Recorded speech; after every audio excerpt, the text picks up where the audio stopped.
Demon football coach Brad Laird wrapping up spring practice this week, but got some news that you didn't surprise you, but it did confirm that we're going to be going without one of our best players this year. Talk about that. Yeah, Chris Zirkle, offensive lineman, not only a good football player that had came in as a true freshman and played and has been a starter since then, but the academic achievements that he's also throughout the Southern Conference and through the NCAA. So you lose a young man that's going to have surgery Wednesday, April 18th, and which will, by the time he gets back healthy, would put us towards the end of the season. So he had the opportunity, because he played as a true freshman, to be able to use his redshirt year. And the thing that Chris has done throughout these practices is he's been a guy that those young linemen that are stepping in can look up to. He's done a great job of coaching those guys, talking to them when they've come off the field, seeing the things that he sees to relay to them. That part of it, you never know how a young man's going to handle a situation like he's having to go through.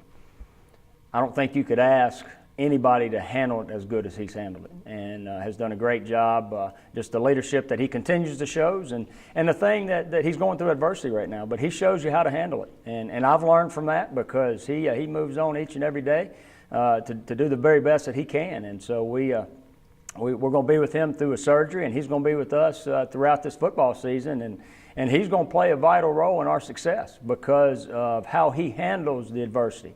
That's something we as a football team, and when I say football team, I say coaches and players can learn from, and that's what we're going to do.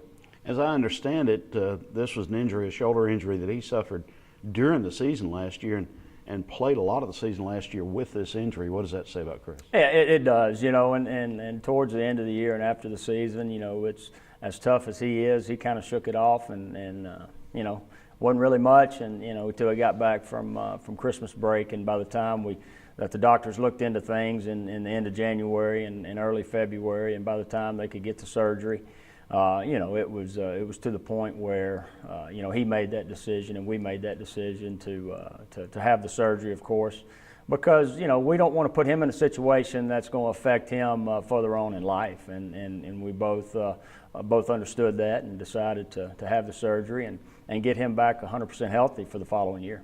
All right, talk about the offensive line unit without Chris Zirkle so far through spring. Several guys that really have stood out to try to take that leadership role from Chris, as Chris now is not in the mix. Frank Boudreaux is one. Jonathan Hubbard and Dustin Burns, three guys that have experience, in Southern Conference football games that are going to help us be successful. But the thing that you see in them, you see a different attitude. It's like, when somebody else moves on, somebody's got to step up, and they've done a great job, not only their performance on the field, but their leadership off the field. And I think that's the biggest thing that I've seen from them. What they're doing on the field is what I expected. It's what they're doing off the field that I really appreciate them taking on a new role.